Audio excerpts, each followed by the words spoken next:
Film की शुरुआत में ही हम देखते हैं कि इस बार लॉरेन और स्टू की शादी होने वाली है और ट्रेसी के ऊपर फिल का फोन आता है और कहेगा कि आई एम सॉरी ट्रेसी, क्योंकि हालात इस बार पहले से भी ज्यादा बुरे हैं। वहीं से कहानी शुरू होती है, यानी कुछ दिन पहले, जहाँ स्टू, फिल और डग तीनों डिनर के लिए गए हैं। फिर स्टू की शादी हो रही है, इसीलिए बैचलर पार्टी के बारे में सोचता है, लेकिन पिछली बार वेगास में जो कुछ भी हुआ था वो स्टू अभी तक भूल नहीं पाया, इसीलिए कोई भी पार्टी करने से मना कर देता है। क्योंकि स्टू की शादी थाईलैंड में है तो चारों की टुकड़ी थाईलैंड के लिए निकल पड़ती है। थाईलैंड पहुँच की एक डिनर पार्टी में लॉरेन के पिता स्टू की तुलना चावल के दलिया से करते हैं, क्योंकि उसे स्टू बिल्कुल भी पसंद नहीं है। डिनर पार्टी के बाद फिल, डग, एलन और टेडी यानी लॉरेन का भाई पार्टी करते हैं। पहले तो स्टू मना करता है, लेकिन बाद में उसके साथ पार्टी में शामिल हो जाता है और पार्टी पूरी रात चलती है। दूसरे दिन सुबह जब एलन, फिल और स्टू उठते हैं तो वो किसी होटल के गंदे कमरे में होते हैं, जहाँ उन तीनों के साथ एक बंदर और गैंगस्टर चाव भी मौजूद होता है। ये सब देखकर फिल घबरा जाता है कि कहीं इस बार भी डग गायब तो नहीं हो गया, और वो डग को फोन करता है। तभी उसे पता चलता है कि डग पार्टी से पहले ही अपने कमरे में चला गया था और उसने बियर नहीं पी थी, जिससे वो होटल में ही है। ये सुन के उसे थोड़ी शांति हुई, लेकिन इस बार हालात कुछ ज्यादा ही बिगड़े हुए हैं, क्योंकि स्टू के चेहरे पर एक बड़ा टैटू है। एलन के सिर पर से सारे बाल गायब है और वो लोग थाईलैंड से बैंकॉक पहुंच चुके हैं। इस बार टेडी कहीं नहीं मिल रहा, लेकिन कमरे में उसकी एक कटी हुई उंगली मिलती है। तीनों मिलकर चाव को कल रात के बारे में पूछने की कोशिश करते हैं। चाव कुछ बताए उससे पहले वो कोकीन लेता है, जिससे उसका दिल रुक जाता है। चाव को इसे पड़ा हुआ देख तीनों घबरा जाते हैं और उसकी बॉडी को होटल के आइस मशीन में डाल के ठिकाने लगा देते हैं। वेगास वाली घटना को याद करते हुए स्टू टेडी को ढूंढने के लिए छत पर जाता है, लेकिन वहाँ टेडी नहीं होता। थोड़ी देर बाद डग के द्वारा फिल को पता चलता है कि टेडी जेल में है। पुलिस ने उसे बुरे व्यवहार करने के जुर्म में गिरफ्तार कर लिया है। जेल पहुंच के उसे रिहा करवाने के बाद पता चलता है कि ये तो टेडी नहीं है, लेकिन टेडी का कोट और कार्ड इस बुजुर्ग के जेब में था। वो उनसे कुछ नहीं पूछ सकते क्योंकि उनका मौन व्रत था। टू उनकी तलाशी लेता है और उनके पास एक ड्रिंक कार्ड मिलता है। वो तीनों उस कार्ड के जरिए टैटू पार्लर पहुँचते हैं। वहाँ उन तीनों को बताया जाता है कि कल रात तुम लोग पूरे मोहल्ले में दंगा मचा दिया था। जब पुलिस आई तो मैं तुम लोगों को यहाँ लेके आ गया था और स्टू को कहेगा कि तुमने मुझे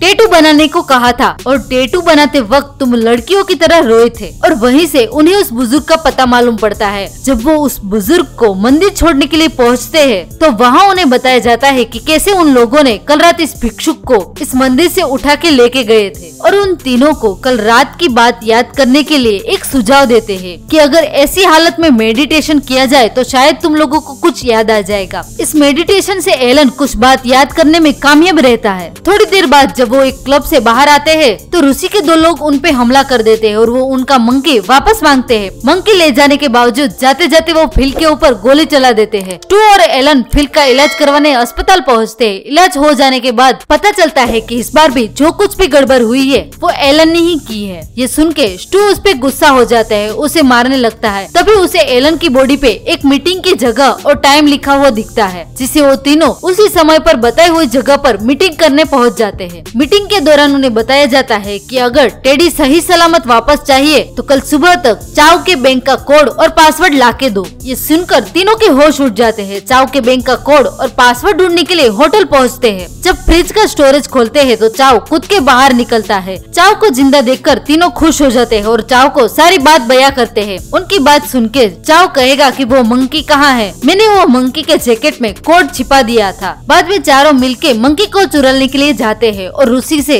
वापस मंकी चुराने में कामयाब रहते हैं। उसी भागा दौड़ी में मंकी को गोली लग जाती है। मंकी के जैकेट में से कोड लेके उसका इलाज करने के लिए पशु चिकित्सालय छोड़ देते हैं और टेडी को वापस लाने के लिए मीटिंग वाली जगह पहुंच जाते हैं। जब उन लोगों को कोड और पासवर्ड मिल जाता है तब वो चाव को गिरफ्तार कर लेते हैं और पता चलता है कि ये तो इंटरपोल एजेंट है। चाव को गिरफ्तार करने के बाद किंग्सले बताते हैं कि हमने टेडी को ढूंढने की बहुत कोशिश की, लेकिन वो कहीं नहीं मिला। फिल एक बार फिर ट्रेसी को फोन करके उनकी प्रॉब्लम्स के बारे में बताता है और तीनों हताश होकर होटल वापस लौटते हैं। बाद में जब फिल लॉरेन को सारी बात बताने का फैसला करता है तभी स्टू उसे रोक लेता है और रास्ते में फिल को बताता है कि मुझे कल रात के बारे में कुछ याद आया है। कल रात शायद पावर कट हो जाने की वजह से टेडी लिफ्ट में ही फंसा हुआ होगा। तीनों भाग के होटल के लिफ्ट के पास पहुंचते हैं। टेडी को सही सलामत देख खुश हो जाते हैं। वापस थाईलैंड जाने के लिए चाव की स्पीड बोट का यूज करते हैं, जिसकी चाबी टेडी के जेब में होती है। दूसरी और स्टू की गैर मौजूदगी से लॉरेन के पिता ये शादी रोकने ही वाले थे कि उसी वक्त चारों स्पीड बोट लेकर पहुंच जाते हैं। उसके बाद स्टू बहुत बड़ा भाषण देता है, जिसे सुनने के बाद लॉरेन के पिता उसे अपना लेते हैं और दोनों की शादी करवा देते हैं। शादी हो जाने के बाद फिल, स्टू, एलन, डग और टाइसन